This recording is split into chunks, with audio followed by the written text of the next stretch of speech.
দেখো কি সুন্দর হয়েছে দেখতে, খেতেও খুব ভালো হয়। আমি যেভাবে টমেটোগুলো দিয়েছি এইভাবে টমেটো দেবে। কড়াইটা আমার গরম হয়েছে, আমি সরষের তেল দিচ্ছি। এখন আমি মাছগুলো ছেড়ে দিচ্ছি। 5টা মাছ রান্না করবো, কী করে করবো তোমরা দেখো। এখন মাছটাকে আমি উল্টিয়ে দিচ্ছি, একটু দূর থেকে ভাজছি আমি, কারণ হলো মাছটা ফুটবে, যে চামড়াগুলো শক্ত বলে ফুটে গায়ে তেল চিটা পড়ে যায়। এই যে আমার মাছটা ভাজা হয়ে গেছে, আমি দুটোকে নামিয়ে নিচ্ছি। এইভাবে আমি সব কয়টা মাছকে ভেজে নেব। আমি ফোড়নে যে সরষা দিচ্ছি আর দেবো এই যে কালো জিরে। এখানে দিয়ে দিচ্ছি আমি কয়েকটা ডুমো ডুমো করে কেটে মিষ্টি কুমড়ো। এখন এখানে দিয়ে দিচ্ছি পরিমাণ মতন নুন।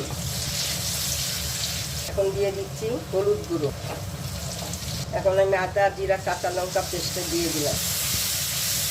তেলটা ছেড়ে দিয়েছে, মশলাটা ভাজা হয়ে গেছে। আমি পরিমাণ মতন জল দিয়ে আমি গরম জল দিয়েছি। এখন আমি মাছগুলো দিয়ে দিচ্ছি। 8 পিস মাছ। তোমরা একবার এইভাবে মিষ্টি কুমড়ো দিয়ে রান্না করে দেখবে, দারুণ হয় খেতে। কিন্তু চলে আমি কয়েকটা টমেটো দিয়ে দিচ্ছি। আমি কিন্তু টমেটোটা ভাজিনি, এইভাবে দিয়ে দিলাম। টমেটো দিয়ে আমি একটু ঢেকে দিচ্ছি। আমি ঢেকে দিয়েছিলাম, ঢাকনাটা আমি এখন খুলে দিচ্ছি। এই যে দেখো, যারা কাঁচা লঙ্কা খায়, শুকনো লঙ্কা অনেকে খায় না, রসুন পেঁয়াজ দিয়েও মাছ খায় না, তা ওরা এইভাবে রান্না করবে, খেতে ভালোই লাগে। কালারটা দেখি তো বোঝা যাচ্ছে কেমন হবে খেতে। একবার তোমরা এইভাবে টমেটো দিয়ে রান্না করে দেখবে, আর মিষ্টি কুমড়ো দিয়ে কেমন লাগে।